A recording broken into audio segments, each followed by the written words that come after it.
Netflix Devil May Cry animated series season 1 was awful.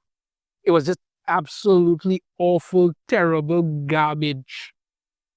Truly, truly horrendous. And you got to wonder how it could have gotten so horribly bad. Well, thankfully, the producer of said series has come out and explained exactly why his series sucked eggs. Let's dive into this. Well, actually, there's two articles I want to go over here from Bounding into Comics that explains why this all went so horribly wrong. Let's start with the first one here.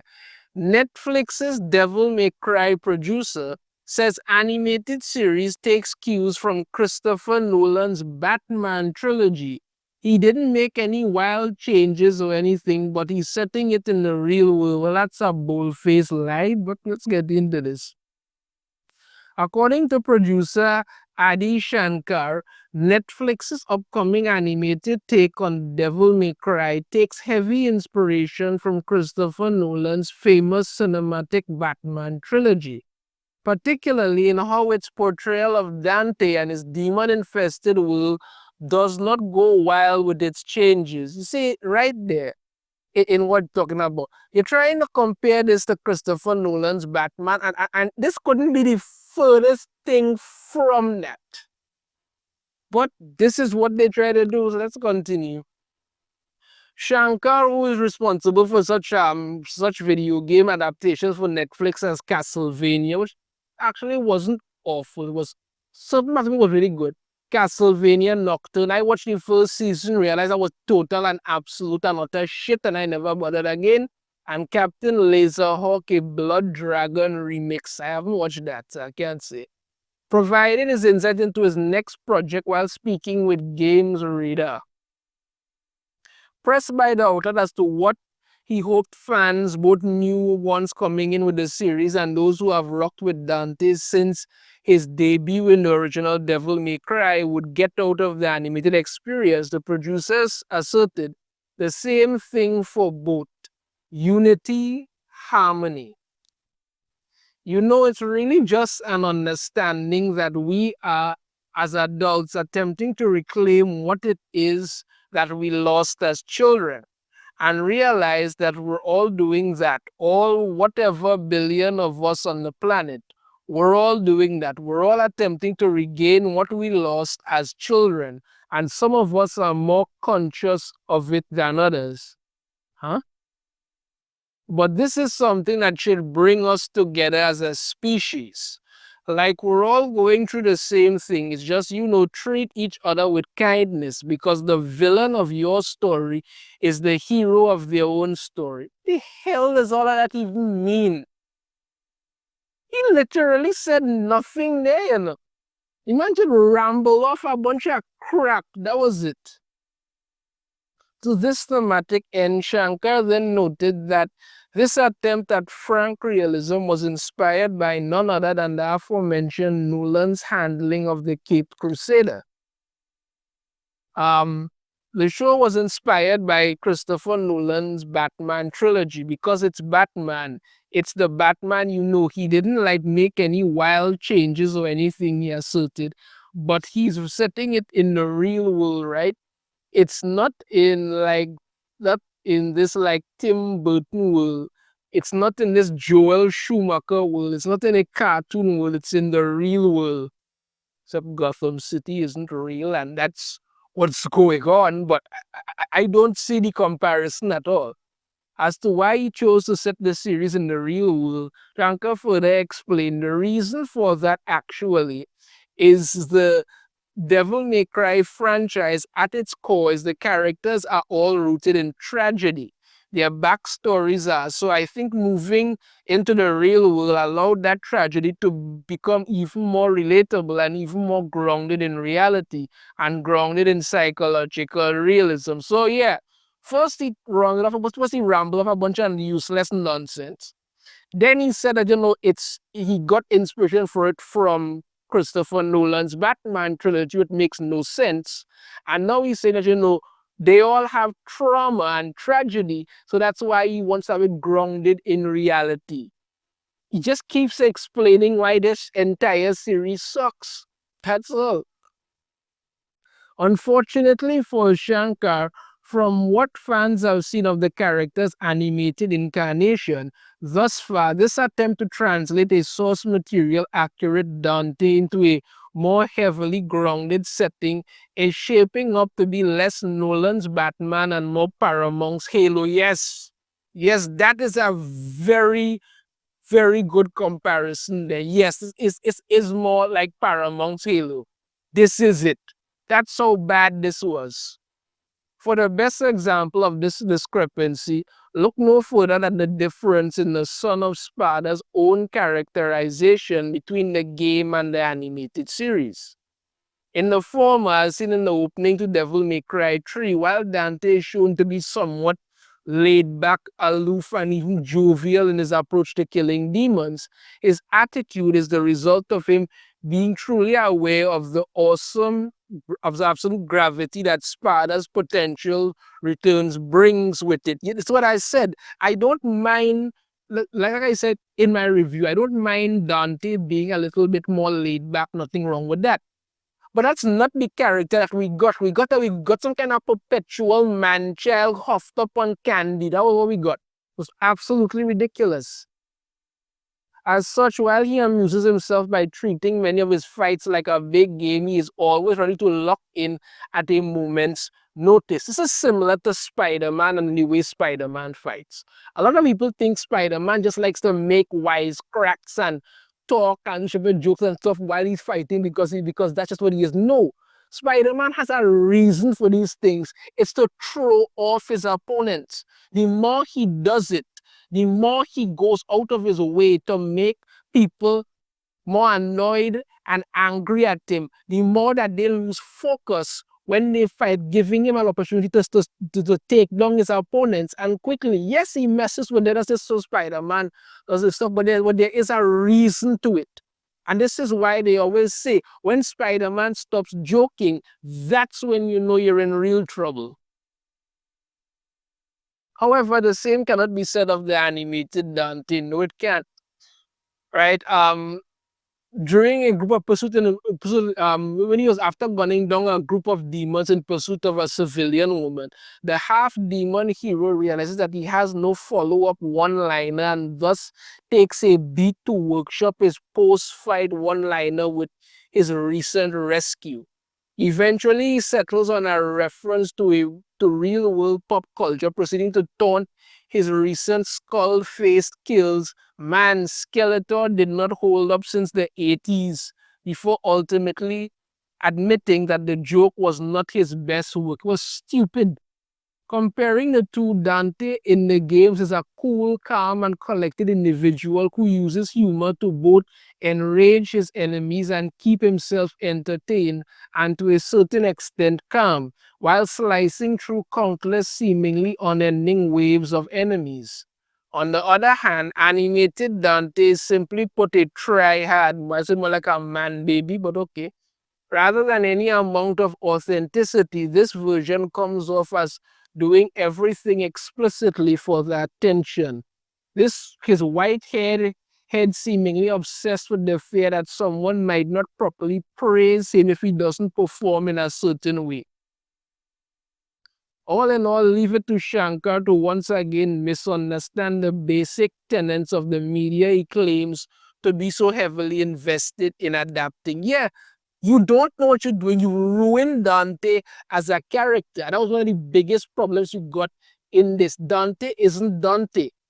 Also, the fact that they really tried to turn this thing into some kind of merry show, and I don't know why, but Dante was absolutely ridiculous. They turned Dante from a cool character into an absolute and utter idiot.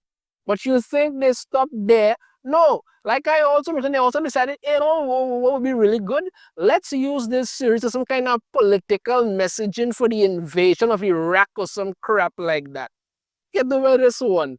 Netflix's Devil May Cry turns Dante's story into allegory for war and terror, complete with an American invasion of hell set to Green Day's American Idiot. Like, I don't know what part this had to do in anything at all in this series. Nothing. It was absolutely stupid. Talk about you're trying to ground it in reality. No, no, no. All you needed was just Dante to be out there taking out demons. That was it. The minute you try to drag American politics and the army and invasion, that was just the crap that was on the face of it. All right. Adi Shankar was taking bastardizing a given piece of source material with ham-fisted political preaching to a new level, has used Netflix's Devil May Cry animated series as a vehicle to criticize America's post 9/11 invasion of the Middle East. Because why not? Why not? I'm gonna get to what it is saying here. Right. Right, as fans of the game know, the story of the Devil May Cry series revolves around an ongoing, seemingly eternal battle between the good forces of the human world and the evil legions of hell, which in this world is a genuinely supernatural realm akin to its depiction in the Christian religion, and was born from the absolute darkness that existed prior to the concept of light coming into being. Okay? As a result of these origins, the inhabitants of hell are creatures of natural evil existing solely to inflict pain and terror on humanity in order to take over their realm and establish themselves as the ruling class of all existence. And while some are capable of higher thought and even being able to develop genuine love for a human, such as Dante's father Spada, most demons are nothing more than beasts who care for nothing more than accomplishing their goals. Simple, straightforward. However, in Shankar and Netflix's take on the series, hell is instead depicted as a full-on separate universe, a la DC or Marvel Comics, with its inhabitants being not demons, but rather a related but separate evolutionary branch from Homo sapiens. They are natives of another universe, one that exists parallel to our own, explains Dr. Fisher, the scientific director of the series' mysterious Darkom group. The US president and his joint chief of staffs of a mysterious terrorist group had laid waste to the Vatican just hours prior to the start of the first episode. My current hypothesis is that one of our common ancestors found their way into the other universe where they adapted and became stronger, able to survive the more hostile environment there. Pressed by one of the government board members, just to be clear, the hostile environment we're talking about is hell. Dr. Fisher pushes back. Mythology exists to explain reality. Why do you think every culture on earth tells the same stories about the demons and the underworld? To this end, it is further revealed that rather than a world of fire, brimstone, and eternal pain, hell, or the Japanese Makai, as its inhabitants refer to it, is instead a planet whose surface has been absolutely ravaged by the plundering of the demons' upper castes. In doing so, practically leaving its lower class, more human inhabitants to either die by starvation or by choking on polluted air. Enter the series' main antagonist, the White Rabbit, who has made it his mission to help those suffering in Makai to cross over to Earth in hopes of escaping their torment and someday thriving, even if it means his forceful manipulation of the barrier between the two planes allows for the occasional monstrous demon to cross over and wreak havoc. That whole thing made no sense. He had a device that could open rifts. You could do that and just bring them over there. You all wanted to tear down the barrier to the thing to bring every evil thing that was over there over here to destroy the earth, so that earth would end up in the same way that that hell is in. It was stupid, absolutely stupid. This very on the nose demons equal refugees analogy is driven home even harder in episode 5, Descent, when Lady God, I hated Mary boy. Acting on orders to storm a local tenant building occupied by the White Rabbit's forces and either arrest or kill any and all demons, is impeded in her efforts by the series' rendition of the Cavalier Angelo demon, which shouldn't exist given the series' established timeline, as it doesn't seem as if Dante has as even fought the original Neo Angelo, yet, but I digress. Promptly finding herself on the ropes, Lady attempts to duck away and hide inside of a nearby apartment, begging with its scared occupants, a family of three, fueled before reluctantly being allowed in.